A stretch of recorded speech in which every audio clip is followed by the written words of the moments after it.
Tubuhkan pada tahun 1964. Maknanya sebelum saya lahir lagi dah ditubuhkan PLO. Kena masuk sekolah rendah, sekolah menengah, kita selalu mendengar PLO. Ketuanya Yasir Arafat berdekat-dekat nak membebaskan Palestin. Tapi lama-kelamaan dengan kepandaian kuasa-kuasa barat dan kelemahan dan kejahilan umat Islam, akhirnya PLO ni, Palestine Liberation Organization, semakin lama dia berubah prinsipnya daripada prinsip Islam kepada prinsip Arab. Kemudian berubah lagi menjadi prinsip kemanusiaan dan sebagainya. Akhirnya dia menemui jalan buntu sekarang, yang akhirnya malangnya bersama dengan penjajah sekarang ni. Itu yang berlaku. Bermula sekian lama kerana kejahilan, kerana tidak memahami prinsip perjuangan berasaskan Islam.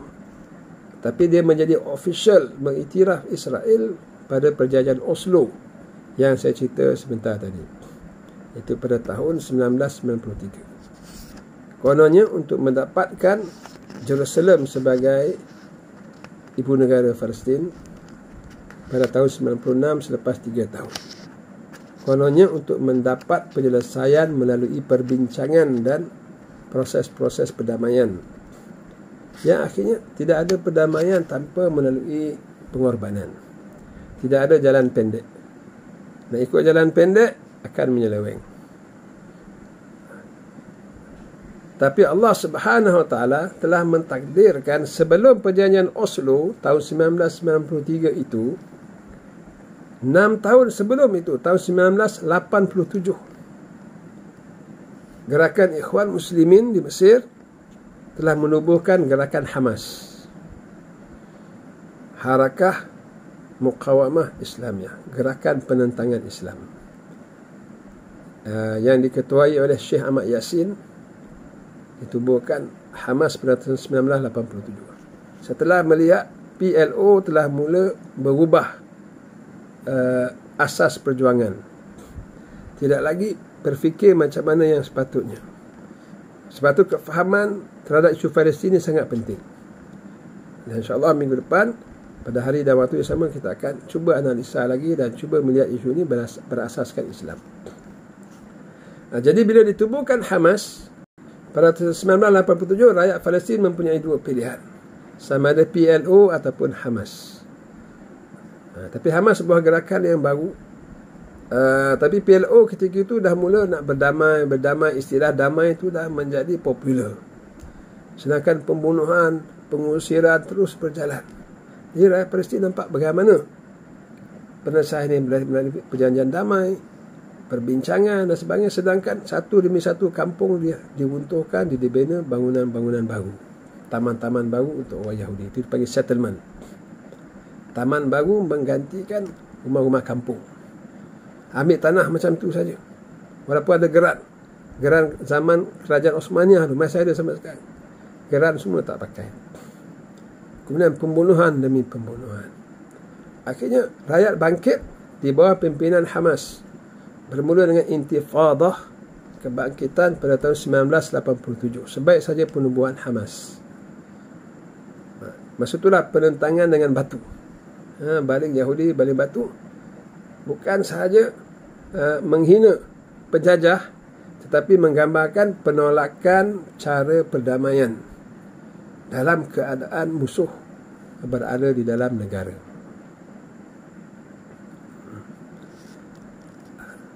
Jadi orang akan kata, kan kalau berdamai dan sebagainya. Jadi jawapan logik, kita ada jawapan-jawapan daripada Al-Quran dan hadis, tapi kita nak bagi faham masyarakat jawapan yang logik, iaitu seseorang masuk ke rumah kita, kemudian dia halau kita, lalu kita pun keluar.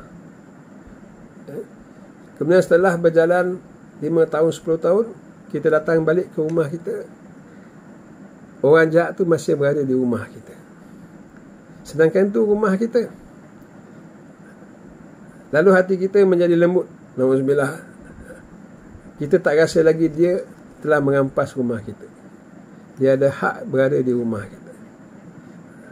Lalu dia boleh kata kepada kita, nak masuk ziarah boleh lah. Kita pun sanggup masuk rumah kita, ziarah. Lepas tu dia kata, sekarang keluar. Kita pun keluar. Sedangkan tu rumah kita. Inilah sama isu Palestin dan macam tu. Ada satu video yang baru dibuat menggambarkan macam tu juga. Orang tu berada dekat rumah, tiba-tiba datang seorang dengan askar 3-4 orang, kata rumah ni telah menjadi milik orang lain. Lalu dia dihalau keluar. Macam tu sahaja. Macam itulah video tu.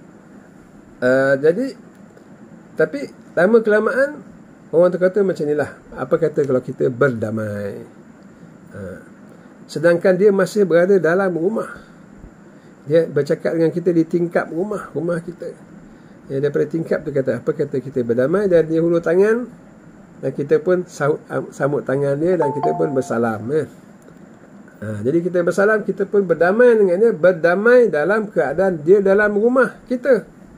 Kita di luar rumah, kita bersalam di tingkap. Itu analogi yang paling mudah untuk kita terangkan. Jadi PLO pada tahun 1993, 30 tahun lepas dia ditubuhkan pada tahun 1964. Selepas 30 tahun akhirnya dia bersalam dengan Yahudi di perjanjian Oslo. Maknanya mengiktiraf Israel. Panjang kisah perjanjian Oslo ni, sebab saya ikut rapat begitu. Yahudi dia offer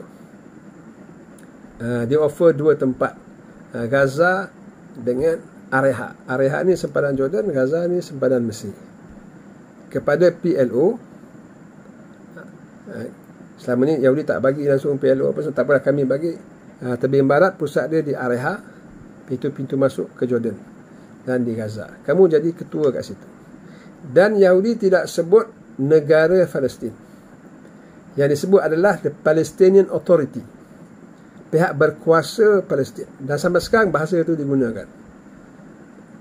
Maknanya Yasir Arafat dan kuncu-kuncunya diberi kuasa menjadi pihak berkuasa Palestin. Dan dia setuju. Dan digula-gulakan Jerusalem akan jadi ibu negara lepas 3 tahun. Setuju tak? Bagus juga dapat 3 tahun. Lepas 3 tahun Jerusalem dapat free. Tak payah berjuang, tak payah apa. Kemudian dia jadi pihak berkuasa di tebing barat dan jadi pihak berkuasa di Gaza. Macam tu. Tapi rupa-rupanya bila kita lihat hakikat dia sebenarnya bukan kerajaan Palestin, bukan negara Palestin. Dia macam jadi majlis bandaran sahaja.